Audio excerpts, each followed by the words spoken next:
मंगल भवन अमंगल हारी, द्रवौ दशरथ अजिर बिहारी। करि प्रणाम राम ही त्रिपुरारी, हरसि सुधा सम गिरा उचारी।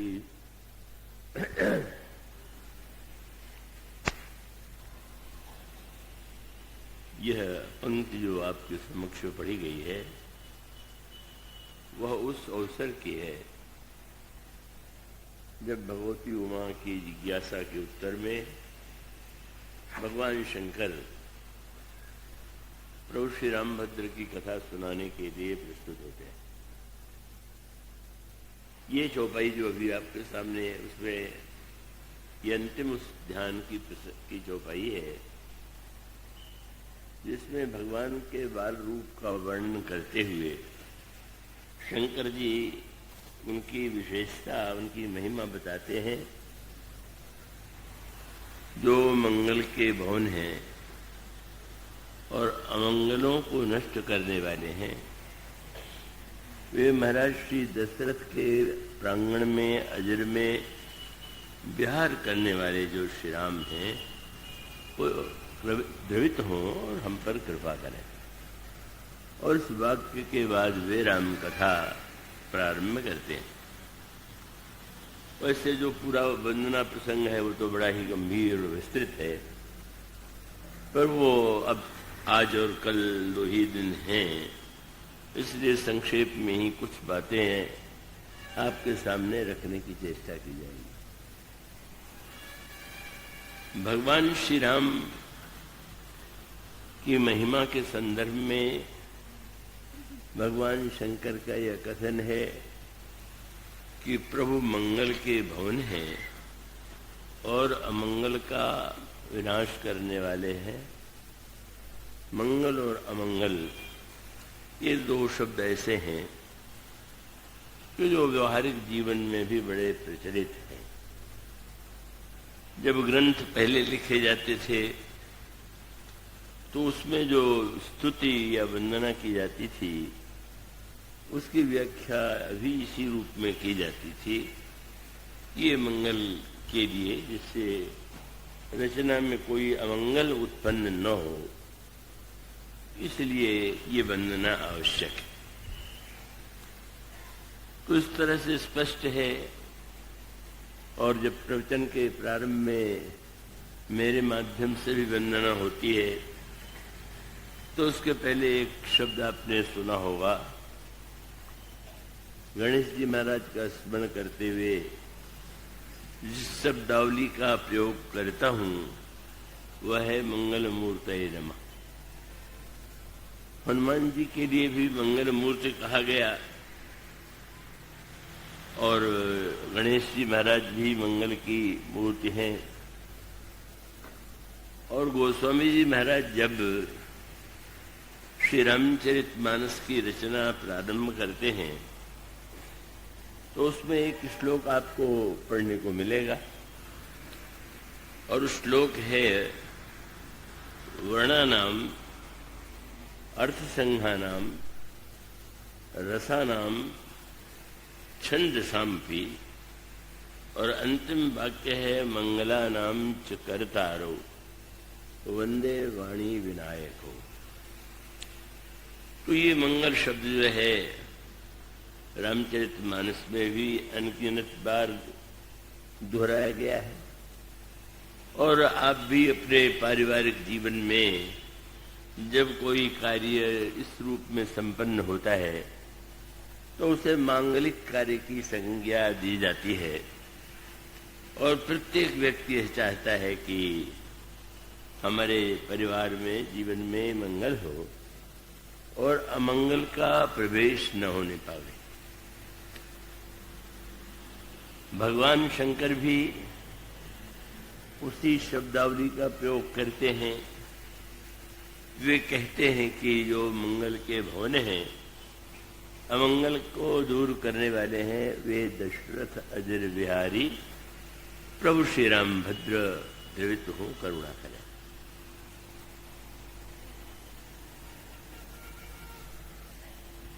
भगवान शंकर की दृष्टि में मंगल और अमंगल का क्या तात्पर्य है, ऐसे उस रूप में नहीं लिया जाना चाहिए जैसे साधारण व्यक्ति मंगल या अमंगल की कल्पना करता है।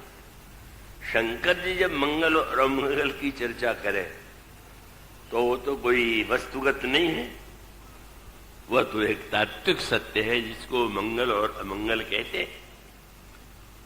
भगवान शंकर जब कहते हैं कि मंगल भवन अमंगलहारी, तो आप जिन वस्तुओं को अमंगल असगुण माना गया है, शंकर जी तो उसी के रूप सारा अमंगल जो है, अब उसको उनकी बारात में जितने आप शकुन थे सब हुए।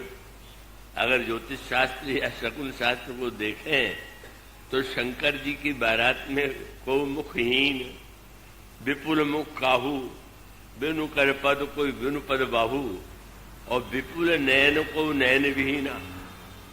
कोई आंख वाला, एक आंख वाला, कोई दो आंख वाला, कोई सैकड़ों आंख वाला। मानो शंकर जी के साथ जितनी वस्तुएं हैं वो तो साक्षात अमांगलिक ही मानी जाती है, अशुभ। और इसलिए भगवान शंकर जब उन्हें धारण करते हैं, उसका बड़ा मीठा प्रसंग आता है। देवर्षि नारद को यह ज्ञात होना स्वाभाविक था कि भगवती सती इस जन्म में पार्वती का रूप धारण करके हिमालय के घर में प्रकट हुई, मैना जी के द्वारा प्रकट हो गई, और वो पहुंच गए। थोड़े दिनों के बाद हिमांचल ने और मैना ने उनका पूजन किया, और पूजन करने के बाद कहा कि महाराज, मेरी कन्या की हस्त रेखा देख करके कृपा करके आप बताइए कि कैसी हमारी कन्या का भाग्य कैसा है। तो उन्होंने कहा कि तुम्हारी कन्या तो बड़ी अद्भुत है, यही कर नाम सुमिर संसारा, ये चढ़िए पतिव्रत असिधारा, और शैल सुलक्षण सुता तुम्हारी।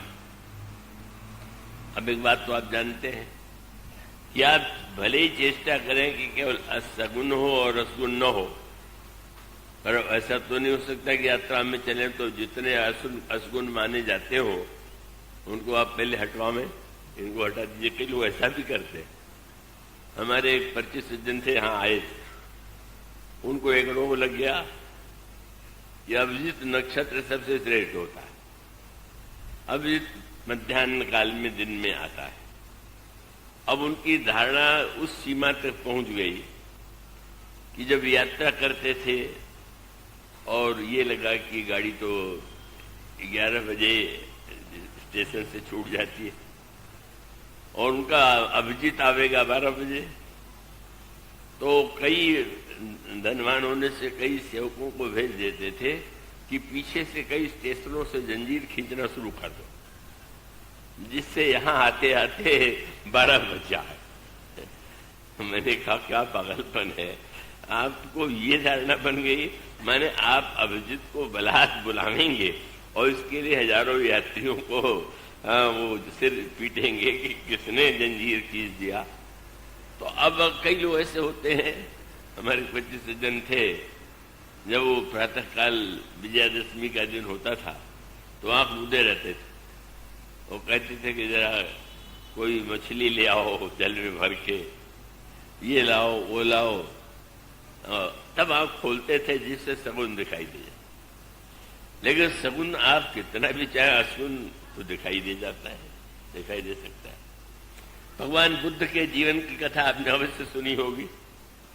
भगवान बुद्ध का हृदय जो उस समय उनका नाम जिस तरह का था सिद्धार्थ, तो वो बड़े कोमल चित्त के थे और उसका उनका हाथ देख करके लगा कि ये तो वैराग्यवान हो जाएगा।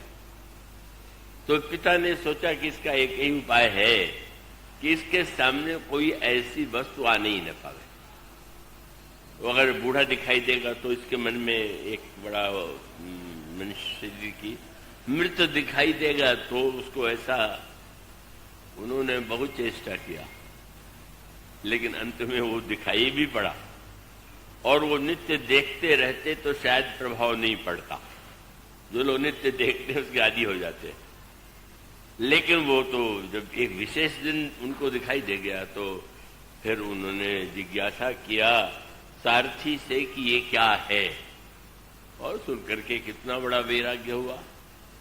वो पत्नी और बच्चे को सोता हुआ छोड़ करके प्रस्थान कर देते हैं।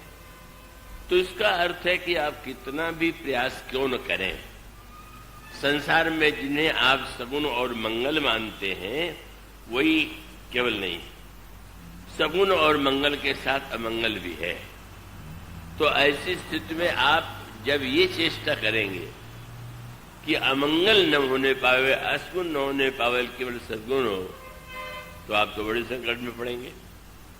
इसलिए बहुत सुंदर बात आई, जब पार्वती जी का हाथ देख चुके तो उन्होंने कहा कि महाराज आपने कन्या की हस्तरेखा देख करके ये तो सब बड़े सुंदर फल बता दिए, पर व्यक्ति में फल के साथ कोई न कोई दोष भी होते हैं, तो कुछ दोष भी तो बताइए। तो नारद जी ने कहा अच्छा सुनो जे अब अवगुण द्विचारी, अब दो चार अवगुण भी सुन लो। और जब सुना है हिमालय ने तो इतने घबरा गए कि महाराज ने तो बहुत अभी जो सगुण बताया और जब अवगुण बताने लगे तो क्या कहने लगे, जोगी, जटिल, अकाम मन, वो इसको जो पति मिलेगा वो योगी होगा। जटिल माने जटाधारी होगा, अकाम माने जिसके जीवन में कोई काम की वृत्ति नहीं होगी, और उससे भी भयानक बात कह दिया कि वो नंगा रहेगा। योगी, जटिल, अकाम मन, नगन, और शब्द क्या है, अमंगल वेश, चिता की राख लपेटे हुए।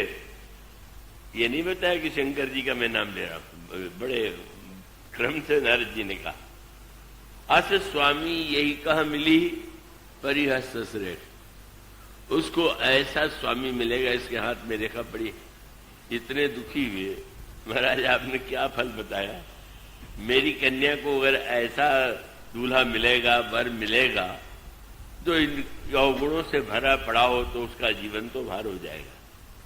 कोई उपाय? बड़ा सुंदर सूत्र है, उसको आप पढ़ते हैं, उसके अर्थ की गहराई पर विचार कीजिए।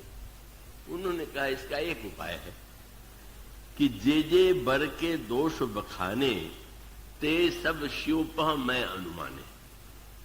ये जो दूल्हे का दोष मैंने बताया है ये सब का सब शंकर जी में घटता। तो एक ही उपाय है कि इसको पति तो मिलेगा ऐसा ही, लेकिन अगर शंकर मिल जाए तो शंकर के यहां तो अमंगल भी मंगल हो जाता है। इसलिए जो तप करई कुमारी तुम्हारी, भावी हो मेट सके त्रिपुरारी। मनो संकेत ये था कि अगर ये कह दें कि तुम्हारी कन्या का विवाह तो शंकर जी से होगा तो साधना तपस्या करने का कोई प्रश्न ही नहीं। पर वो कहा कि नहीं, अमंगल जैसे ज्योतिषी लोग जो है जब बतावें कि भाई ये ग्रह शांति के लिए करो तो ग्रह शांति की जाती है।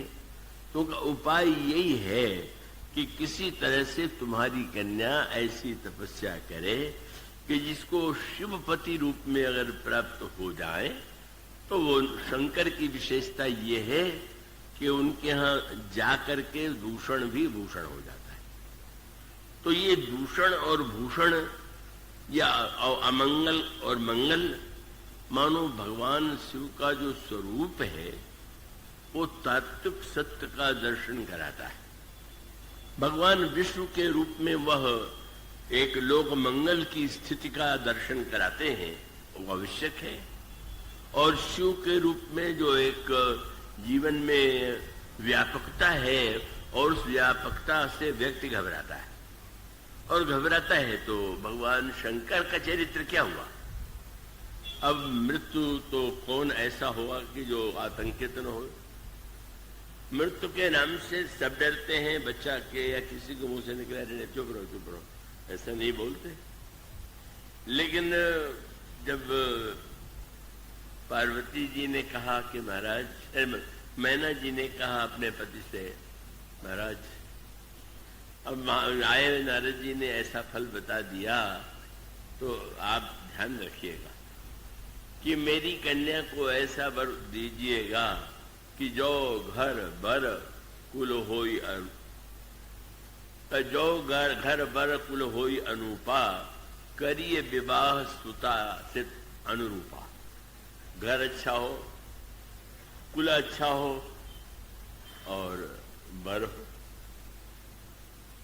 बाद में जब पता लगा गया, दूल्हा जी जब पधारे कि इनका घर काहे का है, हीरे मोती सोना काहे का, बोले तो मसान में रहते हैं, जहां चिता जलती है, जहां जाना कोई नहीं चाहता, पर जाना तो पड़ता है।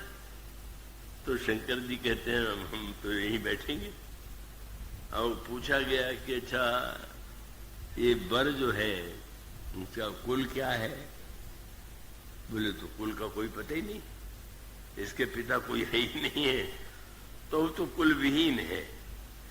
तो इसका अभिप्राय हुआ कि ये जो वर है क्या ये तत्वतः सत्य का दोनों की जीवन में आवश्यकता है, इसका संतुलन बनाए रखना चाहिए। संतुलन बनाने का अभिप्राय ये है कि भगवान शिव पालन के देवता है, सृष्टि का पालन करते हैं, और भगवान शंकर को संहार का देवता माना जाता है। तो संहार और पालन लगता तो विरोधी है। पालन तो सबको प्रिय लगेगा, संहार किसको अच्छा लगेगा? पर नहीं। विष्णु भगवान जहां पर पालन की महिमा बताते हैं, वहां पर भगवान शंकर व्यक्ति को तत्वतः सत्य बताते हैं। महाराज पूछा गया आप मसान में क्यों रहते हैं? कोई आपकी क्या बात है, आप चाहे जैसा भवन बना लीजिए, घर बना लीजिए।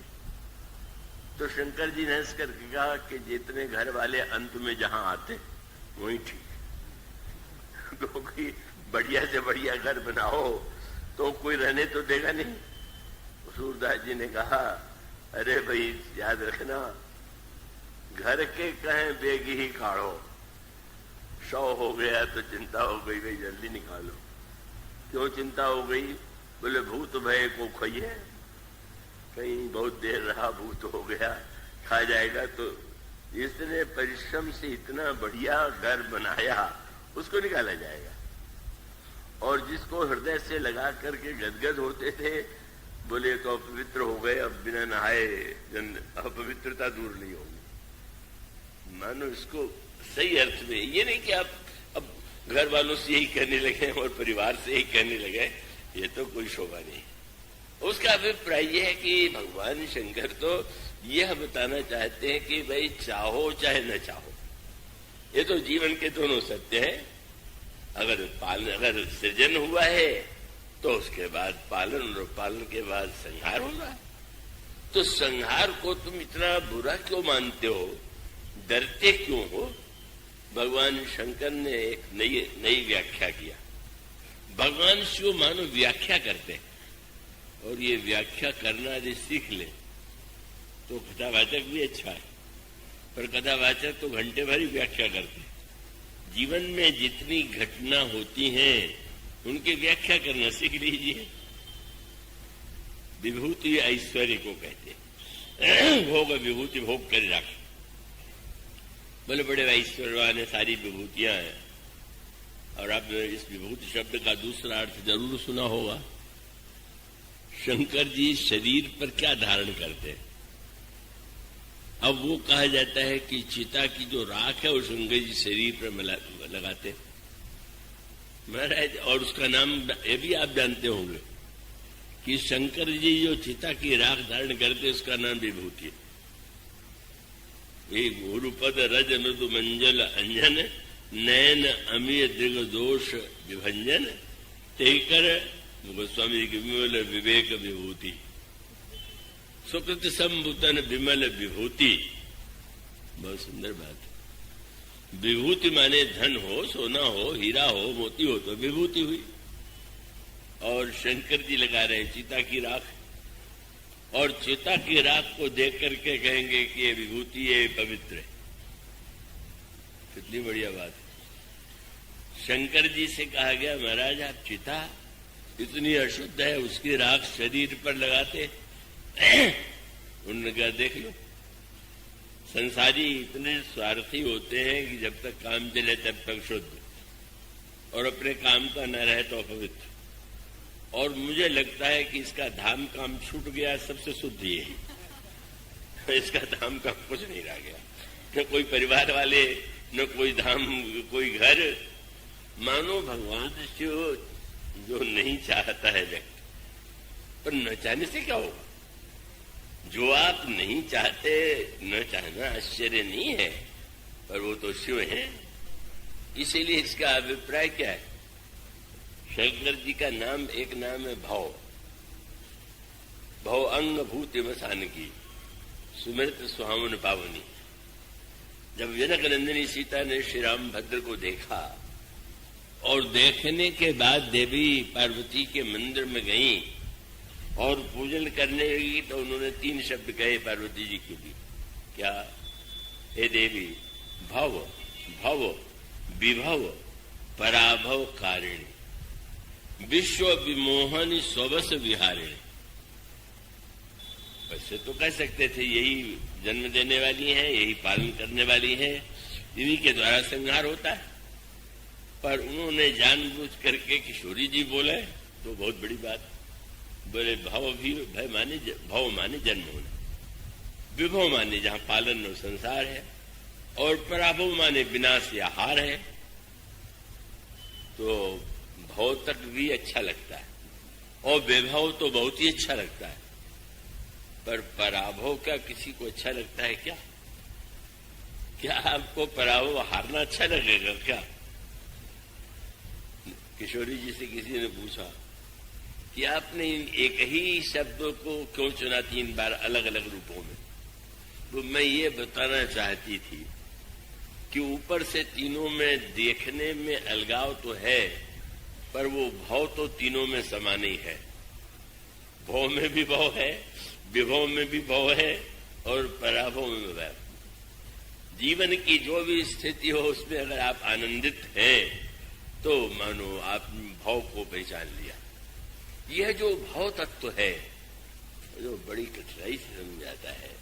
तो ये जो भगवान शिव का स्वरूप है उसका मुख्य तात्पर्य है तत्व ज्ञान, और उस तत्व ज्ञान का अभिप्राय है कि जीवन का जो सत्य है, जो होना ही है, जो अनिवार्य है, का उसको आप स्वयं विवेक पूर्वक स्वीकार करने की स्थिति में बन सकें। भाव में भी उसे देखिए, विभव में भी उसे देखिए, पराभव में भी उसे देखिए।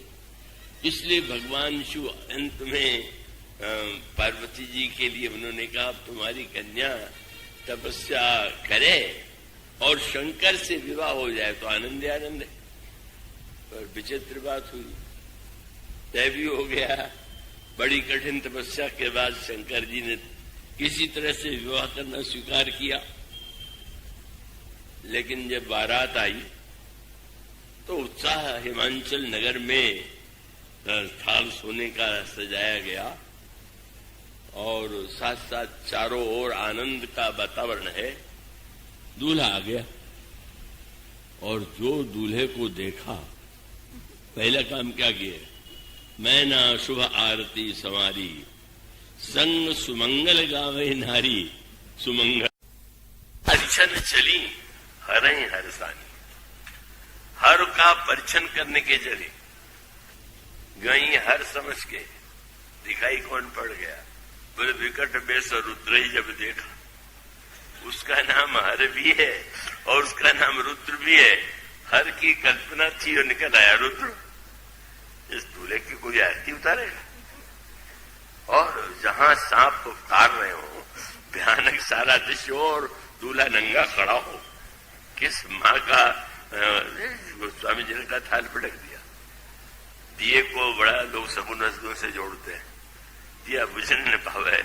बड़े बड़े प्रबंध होते हैं कि भाई घी देखता रहे, तेल डालते रहे, और हवा से बुझ न जाए तो थोड़ा, कई लोग शीशे का भी प्रबंध रखते हैं चारों ओर। बोले शीशा अगर कहीं दिया बुझ गया अनुष्ठान में तो अनर्थ हो जाएगा। यहाँ तो दूल्हा जी का स्वागत जो हुआ सबसे बड़ा असून हो गया। थाल ही पटक दिया गया। और वो जिस समय क्रोध में भर करके लौटी, बड़ी दुखी।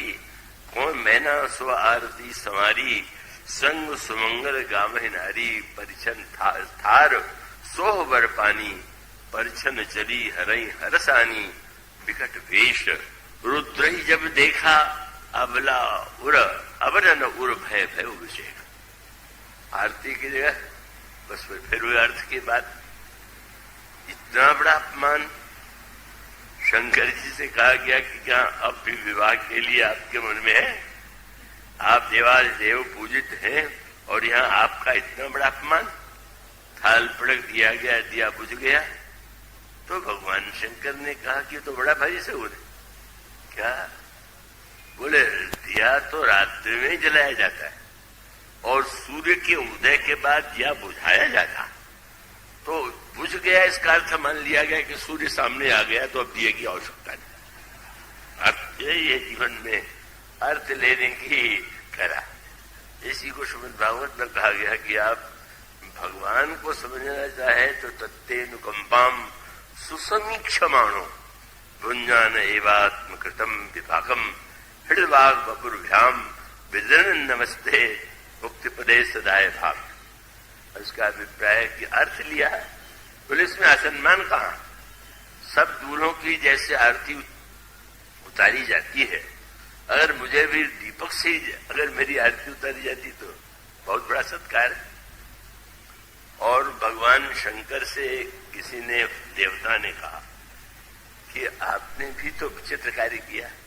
अरे आप सर्व समर्थ हैं, एक दिन के लिए कपड़ा बदल लेते और साथ में रहने वालों को ये सब जो ले आए नाना प्रकार के असगुनों से घिरे हुए और देखने ही नहीं, डर के मारे भागे। तो भगवान शंकर ने कहा भाई सब व्यक्ति वो है जो अपने स्वागत से वैदिक बारातियों की चिंता करता है। तो जब डर के मारे मैं भागी तो मैं समझ गया ये रुद्र रस का स्वागत है। और जब रोने लगी तो बोली वो भी रस है। जीवन में जो है वो रस ही है। शांति भी रस है, श्रृंगार रस भी रस है। और रस तो रस है, लेकिन हम कहाँ चाहते हैं कि सारे रसों की उपलब्धि हो।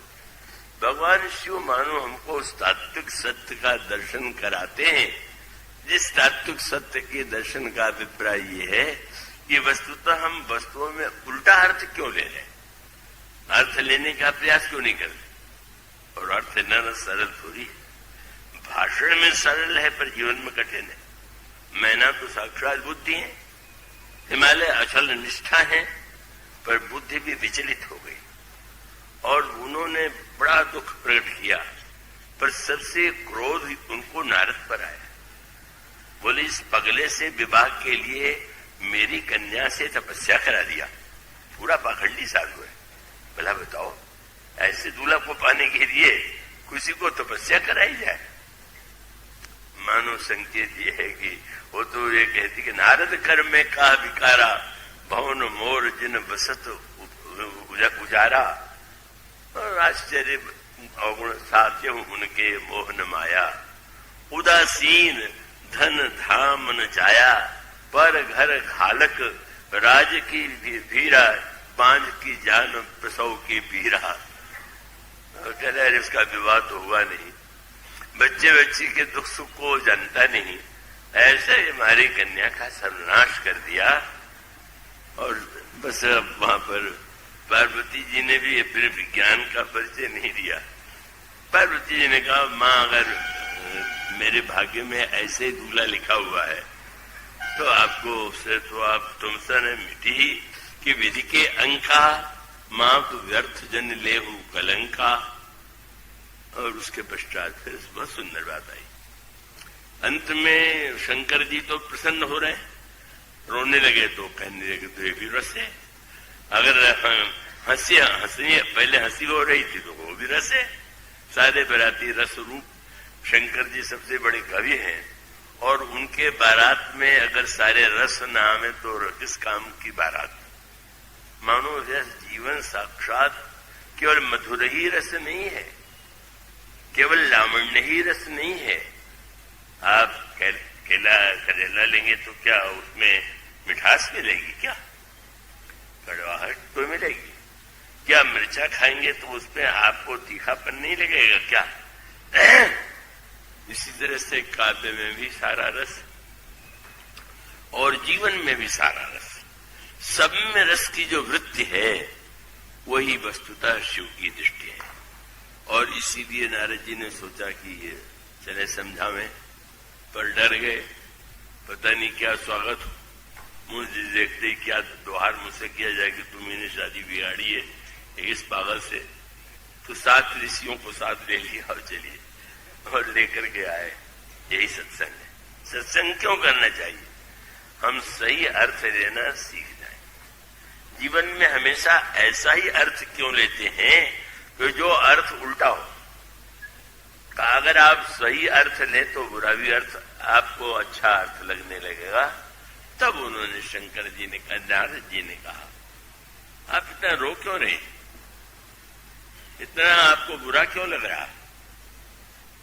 बुरा तो बहुत था, पर अब 7 महात्मा बैठे हैं तो इतना बुरा कैसे कहें? बोले महाराज, जब मैं अपनी कन्या के लिए दुखी नहीं होंगी तो कौन होगा? मां तो कन्या के लिए दुखी होती है। तो शंकर जी ने वहीं से प्रारंभ किया कि पहले यह निर्णय हो जाए कि आप इनकी माता हैं कि ये आपकी माता। आपने जगन माता को अपनी बेटी मान लिया, आपकी चिंता उन्हें होती होगी और उनकी चिंता आप कर रहे। और फिर पूरा जो वर्णन किया और तब वो सब तब मैना हिमवंत आनंदे, मैना के रूप में जो बुद्धि है, जब सत्संग के द्वारा बुद्धि परिवर्तित हो गई तो परिवर्तित हो जाने के पश्चात आनंद की बाढ़ आ गई। विवाह बड़े मंगलमय स्वरूप में संपन्न हुआ। भगवान शिव का यह जो स्वरूप है, किसी ने पूछा कि आप इससे सिद्ध क्या करना चाहते हैं? आप ये अमंगल के नाना प्रकार के पदार्थ जो है लेकर क्यों यात्रा कर रहे हैं? आप बदल सकते हैं, आप रूप भी बदल सकते हैं, सब कुछ बदल सकते हैं। भगवान शंकर ने कहा कि भाई, मैं तुलना करके दिखाना चाहता था। क्या? बोले मंगल भवन अमंगल हारी। मंगल भवन भगवान और अमंगल हारी हमारे भगवान हमारे साथ है। तो मैं देखना चाहता था कि मंगल बड़ा है कि अमंगल बड़े। हम लोगों को अमंगल बड़ा दिखाई देता। बिल्ली बुढ़ी है, आपका विश्वास कुछ नहीं। शास्त्र ने लिखा कि जिनकर, शंकर जी कहते हैं, जिनकर नाम लेत जग माही सकल अमंगल मूल निशान। जिनका नाम लेने से समस्त अमंगल मिट जाते हैं। मानो शंकर जी यह बताना चाहते हैं कि आप अमंगल से इसलिए डरते हैं कि भगवान के नाम के, भगवान के रूप के तत्व पर, उस पर आपका विश्वास नहीं। कोई असगुण क्यों न हो, आप अगर केवल उसको भगवान के संदर्भ में जोड़ के देख सके, यह लगने लगे क्या सगुण असगुण अमंगल मंगल, वो तो सभी हमारे प्रभु के अनगिनत रूप हैं। और इनके मूल में जो निर्मित वस्तु धातु है वो एक ही है। और आप भगवान का नाम ले लें और भगवान का नाम लेकर के यात्रा करें, लौट आए जिसका अभिप्राय अमंगल पर आपका विश्वास, और नाम लेकर के आगे बढ़ गए तो फिर इसका अर्थ है भगवान के नाम की बंदो बाल रूप सोई रामू, सोई सब सिर सुलभ जपत जिसु नामू। अब आप हनुमान जी के चरित्र में यही तो बातें हैं। नाना प्रकार के अमंगल, नाना प्रकार के विरोध, और ये सब कुछ होते हुए भी हनुमान जी ने, महानतम वो शंकर के ही अवतार हैं, और उन्होंने वो जीवन में दिव्य रूप प्राप्त किया। इसलिए भगवान शंकर कथा के प्रारंभ में जब वो वंदना करते हैं तो बोले हमारे प्रभु श्री राम जो हैं, मंगल और अमंगल संसार की वस्तुओं में देखना व्यर्थ है। वो तो वस्तुतः अगर हम प्रभु को हृदय में धारण कर लें, जिह्वा पर उनके नाम का जप करें, तो मंगल भवन अमंगल हारी, द्रवो सो दशरथ अजर बिहारी। आज यहीं तक, कल कथा का विश्राम। बोलिए श्याम।